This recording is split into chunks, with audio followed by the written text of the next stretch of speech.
chaotic and uncertain. Words that best describe the Catalonian region and the business climate right now.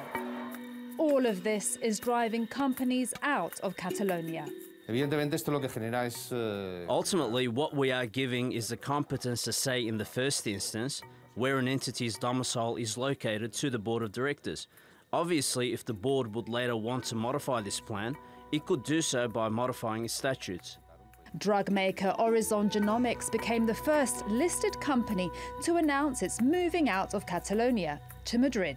Its shares jumped 33% on the back of the news. Meanwhile, CaixaBank, Spain's third largest bank and the biggest Catalan company by market value, is also considering transferring its registered office to the Balearic Islands.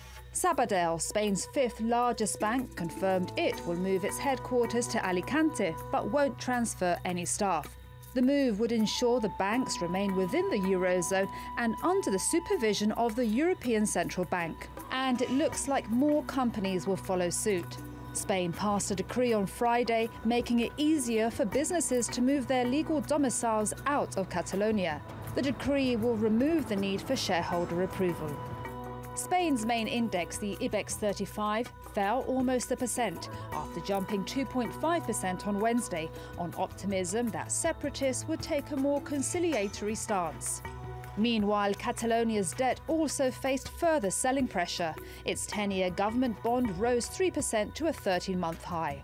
The Catalan government isn't sitting on its laurels. It set up a crisis committee to try to stop the threat of businesses moving out of the region if Catalonia goes ahead with the unilateral declaration of independence.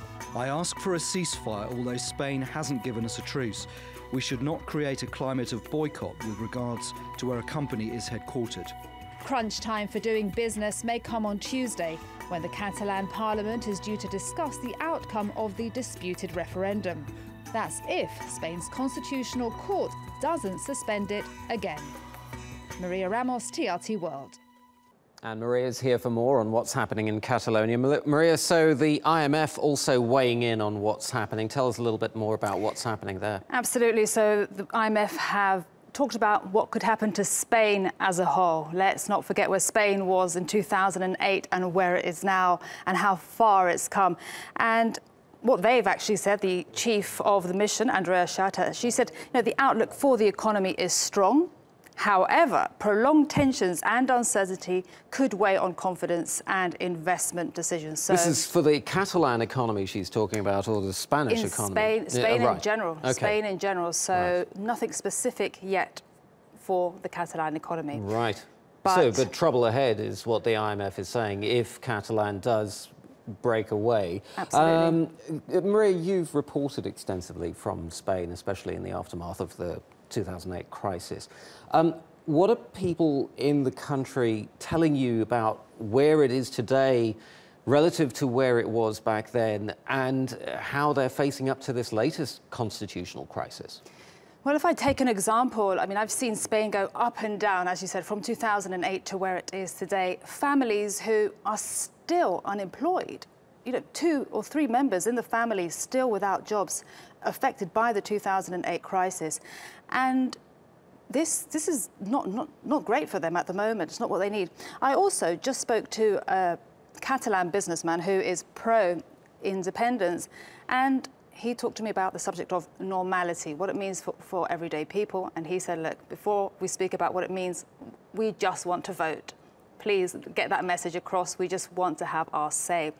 And he made a point that it is just business as usual. We've seen the headlines that some banks are moving and other companies are thinking of leaving Catalonia, but that is just a headline. Of course, it's scary. It sends a lot of shockwaves. But what it really means is that the registered address and tax address, they're both moving. Banks, the actual jobs aren't being lost and branches aren't closing, and that's what's important at the moment. It is just a formality in case of a unilateral independence declaration. So, but what he said, the most important thing right now is fear of boycott, that Catalan goods and companies will be boycotted, and that is what they fear right now. They don't want that. Key word there, fear. Maria Ramos, thank you very much indeed. Let's go to Spain now, and joining me from Madrid is Daniel Lacalle. He's the chief economist at wealth management firm Tressis. Daniel, great to have you on Money Talks. Now, Catalonia's economy is business-friendly, well-connected to the outside world. Surely it can survive on its own, even if a few companies move their legal base out of the region, can't it? Well, I would very much doubt that. Remember that Catalonia as a region exports more than 2/3 of its goods to the European Union, to Spain mostly, and to the rest of the European Union. By seceding, it would leave the European Union. This has been left very clear by the European Commission and the European Union members, and as such, it would have a tremendous dent on the economy. It is not an economy that has a surplus, even if you consider the separatists' messages about fiscal deficits, which are not cash elements. It is a region that would need to finance on a yearly basis around 16 billion of deficit. That is not taken into account the costs of secession. So considering that the bonds are currently rated as junk by all of the rating agencies, and the fact that all rating agencies give a risk of downgrade in the case of secession, it would be very complicated. So we need to pay a lot of attention, because it is not business as usual. And by the way, let's remember that Catalonia has voted 6 times in the last 6 years, and they have constantly been coming back with this concept of voting and voting and voting. In the last regional elections, they tried to make it a plebiscite in which all of the separatist parties came together as a party called Together for Yes, and they didn't reach 39%. Okay. So it's not a question of voting; it's a question of constant, constant problems of a message of independence that is sold as an expansive secession, but as you are seeing,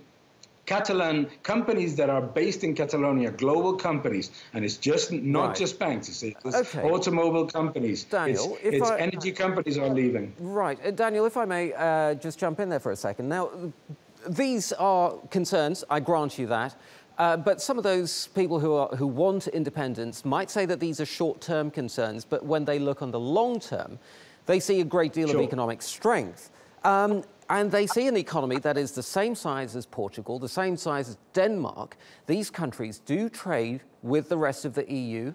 Couldn't they strike trade agreements with the European Union, become part of the European Union in the future, and become a thriving economy like Portugal or Denmark?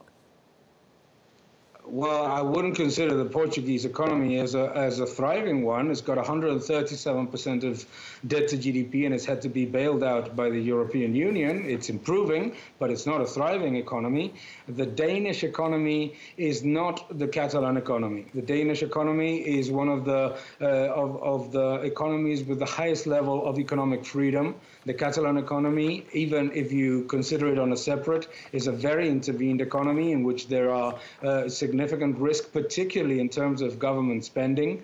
And more importantly, it's not about the long term. You might even, we don't have to discuss about what is going to happen in 10 years' time. We need to discuss about the immediate future and what would it mean for pensions, what it would mean for trade, what it would mean, because you might agree that a secession might have a V shape. The problem is how much of that, low side of the V are you willing to take at the start? This is not an economy that is that has a very low level of indebtedness, either at the company level or at the government level. More importantly, compared to, for example, you see the situation that we're living with Brexit in the UK. If an event like Brexit is already creating challenges for an economy like the UK. Daniel, but for now, Daniel Lacalle, economist in Madrid, thank you very much indeed.